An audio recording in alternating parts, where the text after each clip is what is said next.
Hello guys, welcome to our channel which is Jeeva biology. जैसे कि हम लोग अपनी प्रीवियस वीडियो में कंबाइंड एंट्रेंस एग्ज़ाम के लिए प्रिपेयर कर रहे थे, उसका हम सिलेबस देख रहे थे 1 बाय 1। उसी में से एक बहुत ही इंपॉर्टेंट टॉपिक और बहुत ही क्रिस्प सा टॉपिक है जो कि है एज डिस्ट्रीब्यूशन। तो जैसे कि हम लोग जानते हैं, अगर कॉमन लैंग्वेज में मैं समझाना चाहूँ कि एज डिस्ट्रीब्यूशन क्या होता है।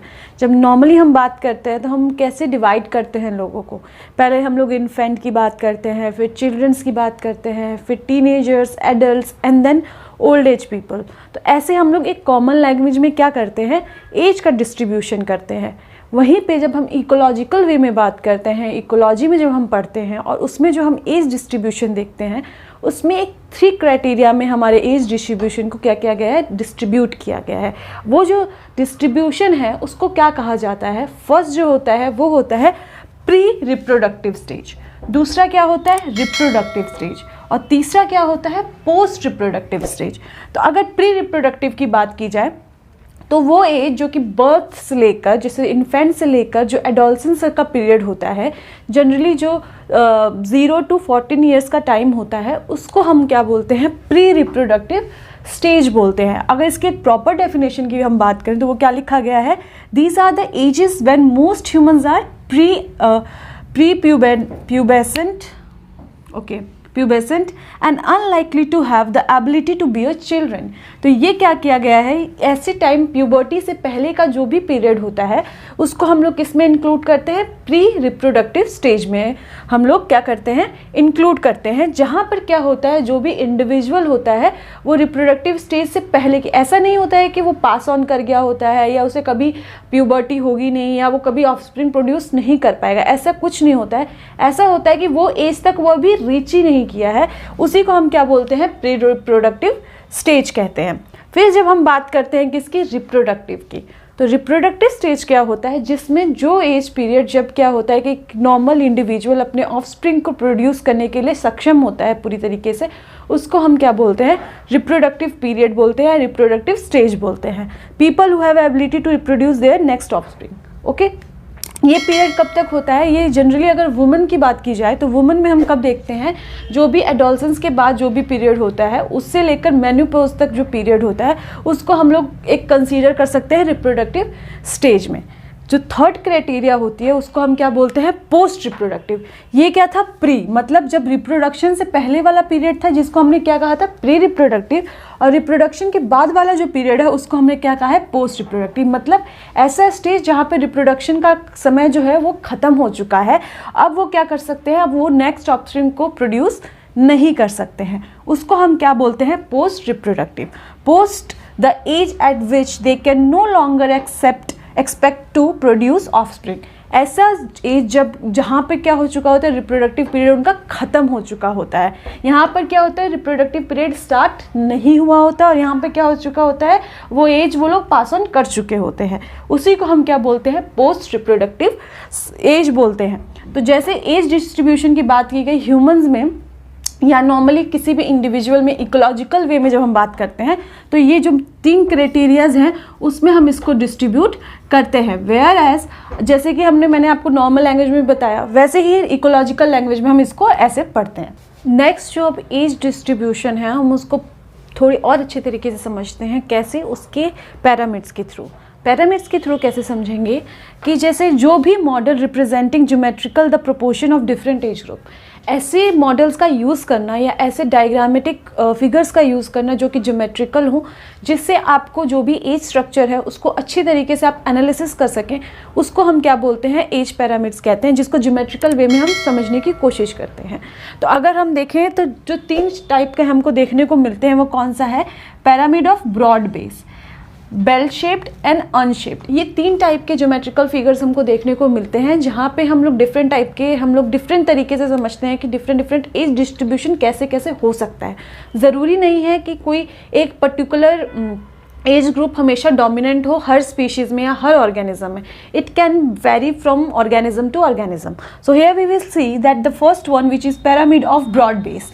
पिरामिड ऑफ ब्रॉड बेस का मतलब क्या है, जैसे अगर हम इसको, मैंने यहाँ पे आप लोगों को लाइन दिख रही होंगी फर्स्ट एंड सेकेंड, अगर मैं इस लाइन से पहले की बात करूँ तो इसको हम लोग क्या कंसीडर कर सकते हैं, प्री मतलब प्री रिप्रोडक्टिव। इसको हम क्या कंसीडर करेंगे, रिप्रोडक्टिव।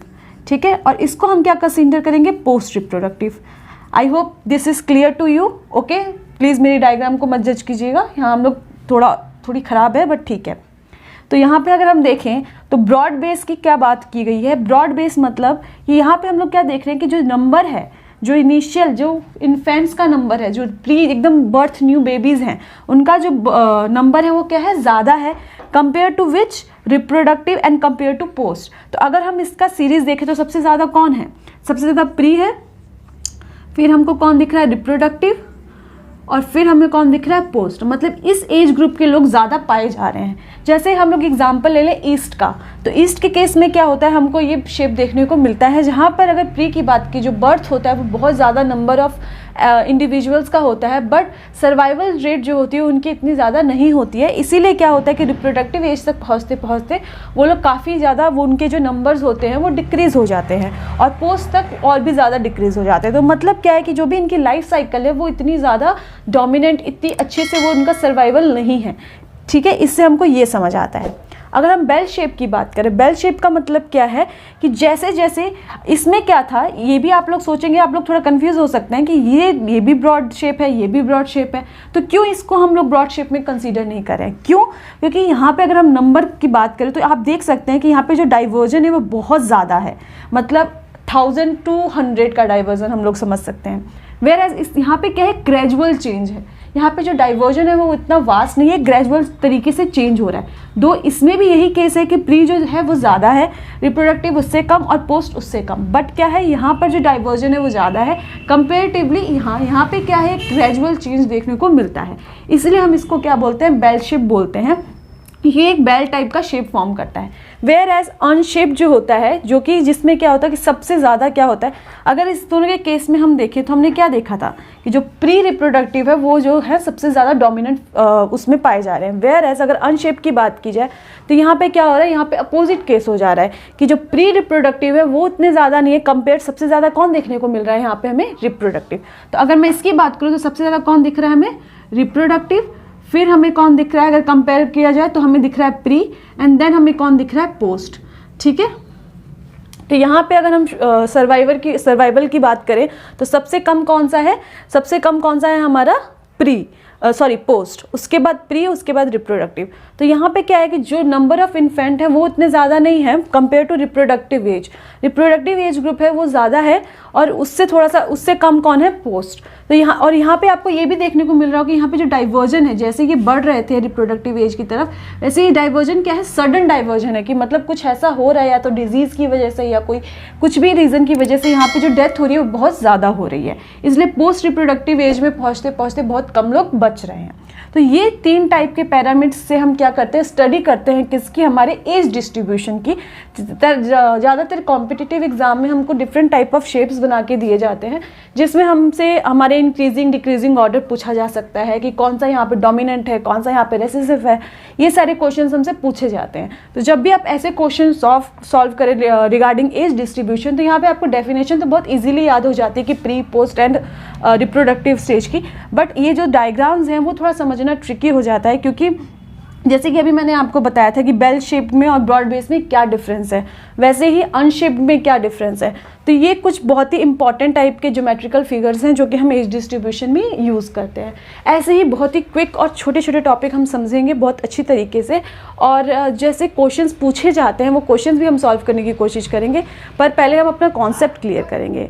तो अगर आपको ये वीडियो अच्छी लगती है तो प्लीज़ लाइक कीजिए, चैनल को सब्सक्राइब कीजिए और हमें अपने रिव्यूज़ दीजिए। Thank you.